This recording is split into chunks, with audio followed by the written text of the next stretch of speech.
राम राम माता जी।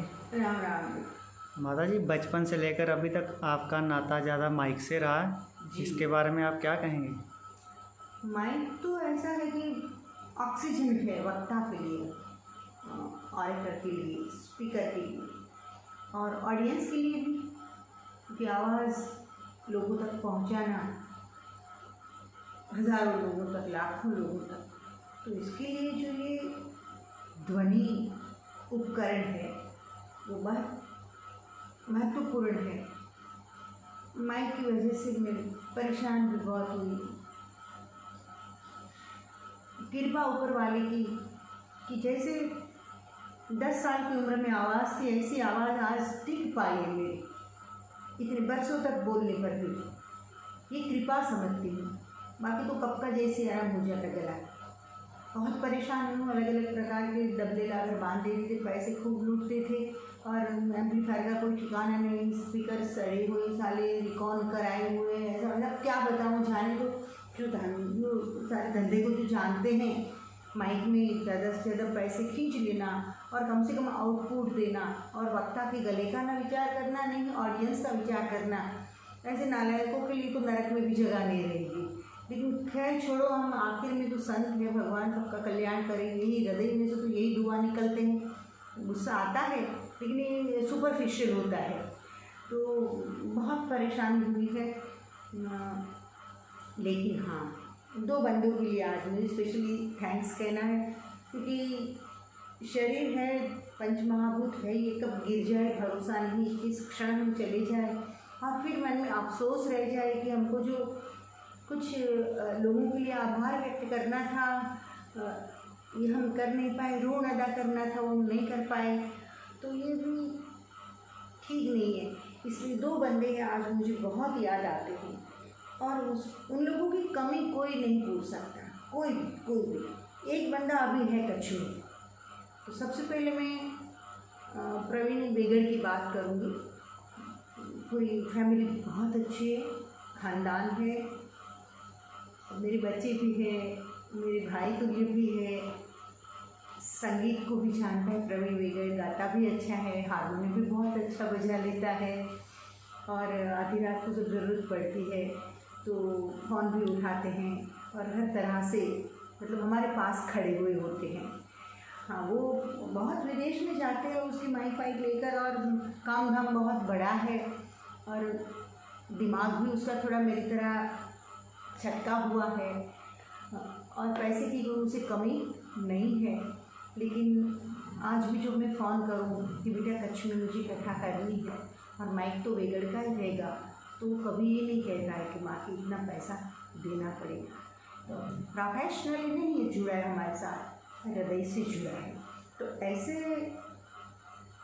बेगड़ सॉन्ग, ऐसे बंदों को जो हमने पाए हैं ज़िंदगी में, तो मैं तो यही कहती हूँ यही मेरी कमाई है, ये जो संबंध है, जो रिस्पेक्ट मुझे मिलता है उन लोगों की और से, मतलब हर तरह से मानो ना, अगर हम बैठे हैं मंच पर तो ऐसा नहीं कि मुझे लगता है कि कोई वो माइक वाला बैठा है, वो मेरा बॉडीगार्ड भी है, मेरा भाई भी है, मतलब समझते हो ना, मेरा बच्चा भी है, हर तरह से मतलब एक रक्षक है।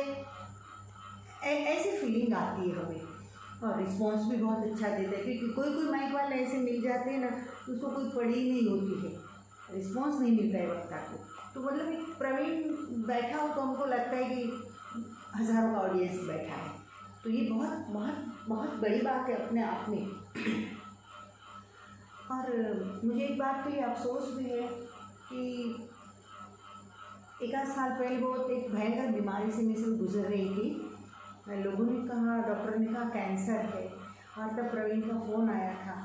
मैं सॉरी कहती हूँ, मुझे लगता है कि प्रवीण की दिल को कहीं ठेस लग गई है, बाकी उसका फ़ोन तो आता जाता रहता है। लेकिन एक घटना घटी कि उसने स्वामी जी से फ़ोन किया कि स्वामी जी मेरे लोग वहाँ से गुजर रहे वडोदरा से और आश्रम में एक कमरा मिल जाएगा। तो कमरा तो यहाँ एक नहीं 50 कमरा है, व्यवस्था सब हो जाती। लेकिन मैंने कहा था स्वामी जी को कि नहीं उसको बताना है, नहीं उसके संबंधियों को यहाँ बुलाना है, होटल में कमरा बुक करा दिया और कुछ भी व्यवस्था कर दे, झूठ बोलना पड़े तो झूठ बोल दे, लेकिन अगर उसके पता चलेगा कि माँ इस स्थिति में है तो उसको बहुत दुख होगा। तो कह दिया स्वामी जी ने कि नहीं, यहाँ कोई व्यवस्था नहीं है। तो इसके लिए मुझे भी बहुत दुख हो रहा है, लेकिन कोई बात नहीं, जब सत्य का पता चलेगा तब प्रवीण, मुझे पता है उसकी आंखों में आंसू आएगा। और होता है, ये तो सब ज़िंदगी में चलता रहता है, लेकिन जो बंदा जब समझदार होता है, संत प्रेमी होता है, संगीत प्रेमी होता है, अच्छा श्रोता होता है, भगवान का भक्त होता है, तो उन लोगों से थोड़ा बहुत ऐसा कुछ हो भी जाता है तो उसकी गांठ नहीं बांधते वे लोग और सत्य को समझ पाते हैं। तो बस प्रवीण वेगड़ तो प्रवीण वेगड़ ही है, ऐसा मेरे लिए। हाँ, पर्टिकुलर वैसे बहुत अच्छे माइक वाले आ रहे हैं, लेकिन प्रवीण वेगड़ मतलब प्रवीण वेगड़ है। मुझे तो नहीं लगता है कि कच्छ में इससे ज़्यादा अच्छा आउटपुट कोई माइक का मुझे दे पाए। ऐसे आँख घूम के वो समझ जाता है कि मुझे ट्रिबल बढ़ाना है या बेस बढ़ाना है या को बढ़ाना है, या मतलब रस अकॉर्डिंग टू रस, सेंटिमेंट्स किस तरह से इफ़ेक्ट देनी है, ये बहुत अंडरस्टैंडिंग है उसकी। तो मैं आशीर्वाद देती हूँ प्रवीण को, प्रवीण के पूरे परिवार के लिए शुभकामना करती हूँ कि वे सब खुश रहे, आनंदित रहे। और अब जरूरत पड़े तो 1000 बंदे को भी वडोदरा में आना है तो व्यवस्था हो जाएगी। लेकिन तब क्षण कुछ ऐसी चलती थी कि हम नहीं चाहते थे बेटा प्रवीण कि आपके दिल को दुख, और हमने किसी भी भक्तों को नहीं बताया, किसी भी भक्तों को। और मैं भी आज बिलीव नहीं कर सकती हूँ कि लोगों ने कहा कि कैंसर है, तो लेकिन मेरी कैंसर था, मुझे तो फील कभी नहीं हुआ है, और मैंने कभी वर्क को नहीं छोड़ा है, सत्संग को कभी नहीं छोड़ा, या लिखना, पढ़ना, बोलना, नाचना, गाना, गुनगुनाना, ये मेरा कंटिन्यूसली चलता ही रहता है। तो अब छोड़ो, तारीफ नहीं की मैंने, एक हकीकत है ये बताई। हो सकता है कि कुछ लोगों को कुछ ऐसा भी हो कि भाई कुछ माता जी ज़्यादा तारीफ कर रहे हैं, मैं तारीफ नहीं कर रही, ये हकीकत है जो मैंने बता दी। और दूसरी बात ये है कि दूसरा साउंड सर्विस वाला कौन, जो दुनिया में नहीं रहे, हम उसे प्रेम से लाला कहते थे, और भट्ट साउंड, उसका नाम था महेश भाई भट्ट, जो कम से कम 40 साल तक मेरे साथ जुड़े रहे। छोटा सा था तब से आता था, मेरी कथा में माइक लगाता था, और मतलब वो ऐसा कि किसी को जवाब नहीं दे, किसी को जवाब नहीं दे। एक तो भूदेव, इसमें भी हीरो जैसा सुंदर, और उसकी खुमारी भी ऐसी, गुण भी ऐसे, हर तरह से परफेक्ट बंदा मेरे अनुभव के हिसाब से, हर तरह से परफेक्ट बंदा। और बिजनेस में तो सवाल ही नहीं। फिर नरेंद्र मोदी का प्रोग्राम हो या किसी भी बड़ा प्रोग्राम हो तो भट्ट के बिना किसी को चलता ही नहीं था, फिर पंडाल लगाना हो या माइक लगाना हो। तो 40 साल उस बंदे ने हमारे साथ काम किया, मतलब सेवा दी कथा में, और उसने भी कभी पैसे के लिए काम नहीं किया।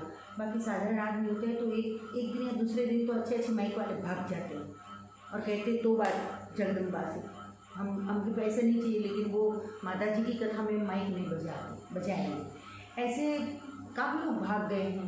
मैं बदनाम भी हूँ मेरी दुर्वासा प्रकृति से लेकर, और लोगों ने कुछ ऐसा क्रिएट कर दिया इस सीन मेरे बारे में। कुछ ना कुछ रीज़न होता है तभी हम जाकर बोलते हैं। लेकिन आज अफसोस है मैंने महेश को खो दिया है। इतना अच्छा बंदा, इतना डिसिप्लिन, इतना विनम्र, इतना प्रेम को माइक वाला मैंने मेरी लाइफ में नहीं देखा। जिसके पास सब कुछ होता है लेकिन जो नम्रता नहीं होती, संत के प्रति प्रेम नहीं होता, तो कोई मतलब नहीं है।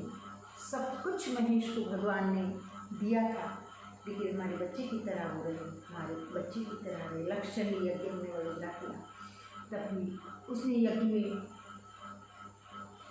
मतलब बोले जब तक यज्ञ चलेगा तब तक पंडाल मेरा रहेगा, साल भर चलेगा तो भी पंडाल रहेगा।